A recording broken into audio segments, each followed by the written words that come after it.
मनाया जाता है जापान में 2 बार वैलेंटाइन? क्यों जापान में लोग नूडल सूप बात लेते हैं? क्या वजह है कि जापान में ब्लू ट्रैफिक लाइट्स हैं?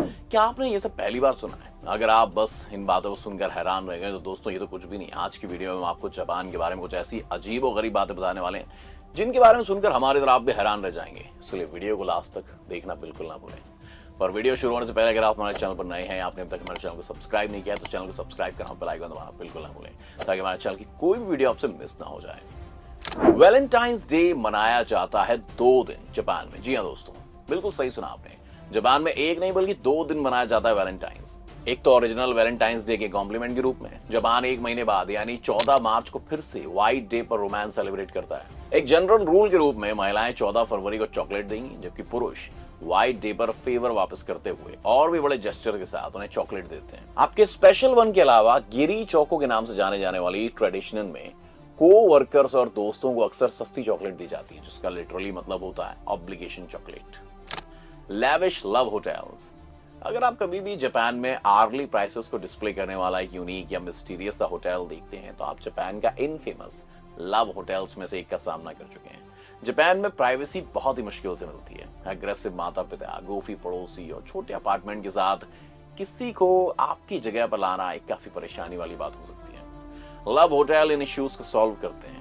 कंप्लीटली प्रिवेसी की सैंक्टिटी में रोमांटिक गेटवे के लिए एक डिस्क्रीट एस्केप ये लव कपल्स को अलाउ करता है। लव कपल्स के अलावा लव होटल्स का यूज सोने के लिए और यहाँ तक कि जापान में आपके मेन अकोमोडेशन के रूप में भी किया जा सकता है। जापान की सड़कों पर मिलते हैं फ्री के टिश्यूज। जापान के मेजर ट्रांजिट हब की सड़कों पर घूमें और आपको पॉसिबली फ्री टिश्यूज का एक सेट पास किया जाएगा। वो है ना हैरान।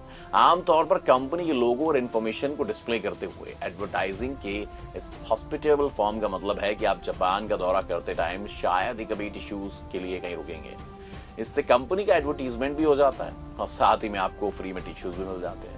तो दोस्तों आप हमें कमेंट सेक्शन में कमेंट करके जरूर बताना कि क्या बाकी देशों में भी ज्यादा कंपनियों को भी इस तरह एडवर्टाइज करना चाहिए या नहीं, इंडिया में करना चाहिए कि नहीं। सूप और नूडल्स से नहाते हैं जापानीज लोग। या दोस्तों बिल्कुल सही सुना आपने, जापान में सूप और नूडल्स से लोग नहाते हैं।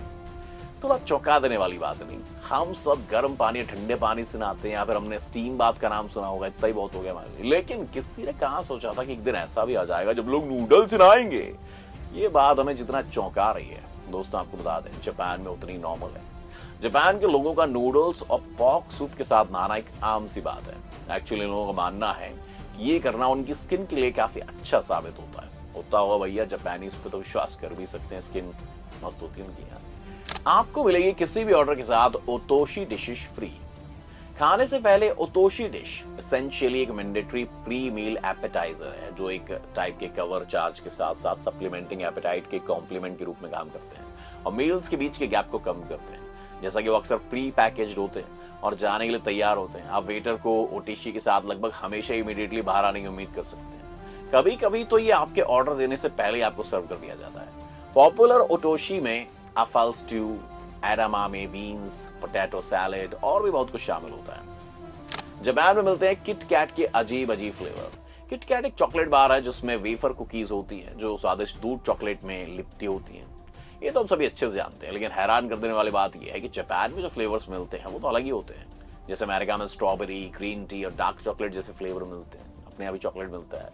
लेकिन जापान में किट कैट के अजीब और गरीब स्वाद हैं। किट कैट की कुछ सबसे नोटेबल किट कैट फ्लेवर जो जापान में अवेलेबल है उनमें बेक्ड पोटैटोज या फ्रूट पारफ्रेट्स, हॉट पेपर्स और कॉर्न भी शामिल है। और सिर्फ इतना ही नहीं, yoghurt, wasabi, azuki beans, manju, cheesecake, Apple sauce, pudding और यहाँ तक कि सेक फ्लेवर्ड किट कैट्स भी यहाँ शामिल हैं।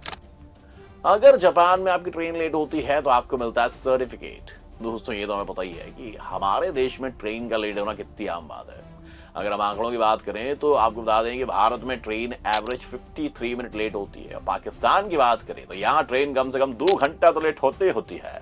लेकिन ये हमें सिर्फ यहाँ ही नहीं बल्कि एडवांस कंट्रीज जैसे जर्मनी, अमेरिका, फ्रांस में भी देखने को मिल जाता है। अमेरिका में ट्रेन एवरेज 49 मिनट लेट होती है। जर्मनी में ट्रेन सिर्फ 6 मिनट ही लेट होती है। लेकिन दोस्तों जापान तो जापान ही है भैया, यहाँ टाइम मतलब टाइम है। यहाँ ट्रेन सिर्फ 54 सेकेंड्स लेट होती है, वो भी कभी कभी। और सिर्फ इतना ही नहीं, अगर आप किसी इंपॉर्टेंट मीटिंग में जा रहे हो, ट्रेन की वजह से लेट हो जाओ, तो आपको एक सर्टिफिकेट मिलता है जिसे आप अपने ऑफिस में दिखा सकते हो कि भैया इस वजह से हम लेट हो गए, नहीं तो हम तो टाइम पे निकले थे, ही देखिए सर्टिफिकेट। सर्दी से आपको बचाने के लिए मिलेगा कोटात्सु।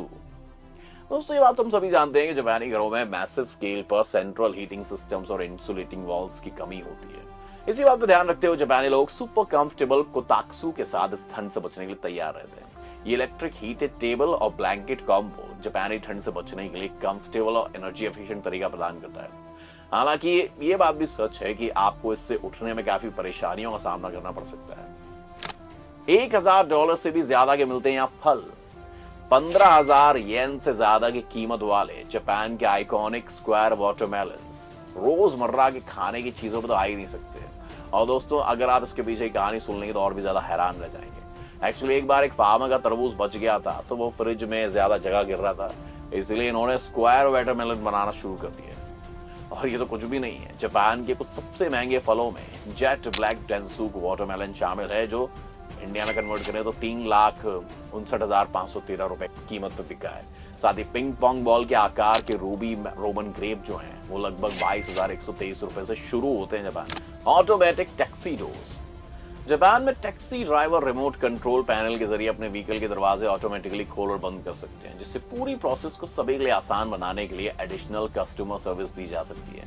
जापान में पहली बार आने वालों के लिए कॉमन सरप्राइज हो सकता है भैया टेक्नोलॉजी। 1964 में ये टोक्यो ओलंपिक के दौरान टैक्सी ड्राइवरों को अपनी कार से लगातार बाहर निकलने की जरूरत को कम करने के लिए पॉपुलैरिटी में आई थी, जबकि खुद दरवाजे को खोलना बंद करना पूरी तरह से ठीक है, फिर भी वो कहते हैं ना, why waste the effort. Metro में धक्का लगाने के लिए लोगों को रखा जाता है जॉब पे। दोस्तों आपने रेलवे और मेट्रो स्टेशन में कई वर्कर्स को काम करते हुए देखा होगा, लेकिन जापान में लोगों की एक अजीब जॉब होती है जिसे पीपल पुशर कहा जाता है।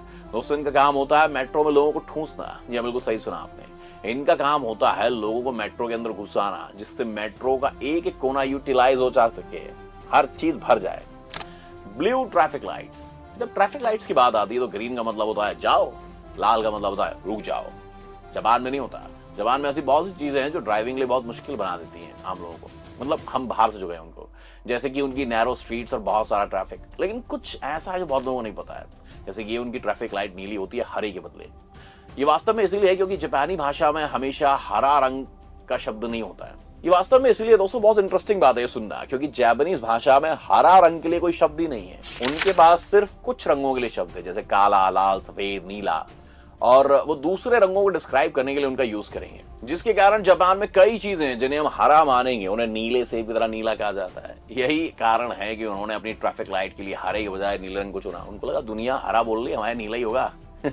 साधारण चीजों को मजेदार और खास बनाना, यही जापान और जापान की सबसे बड़ी खासियत है। आप कितनी भी बार जापान जाएं, एक्साइटिंग जापानी कल्चर की एक नई डोज हमेशा आपके इंतजार में होती है, जो कि अक्सर पहली बार में थोड़ा चौंकाने वाला होता है। एक बार जब आप इनिशियल सरप्राइज से बाहर निकल जाते हैं तो आपको एहसास होगा कि इनमें से ज्यादातर आइटम रियलिटी में कितने वंडरफुल और जरूरी हैं। तो दोस्तों आज की वीडियो में बस इतना ही। उम्मीद है आज की वीडियो से आपको काफी कुछ सीखने को मिला होगा। अगर आपको वीडियो पसंद आया तो वीडियो को लाइक करें, और अगर आप इस चैनल पर नए हैं तो जाने से पहले चैनल को सब्सक्राइब करना भी ना भूलें। मेरा नाम गगन है। Thanks for watching this video.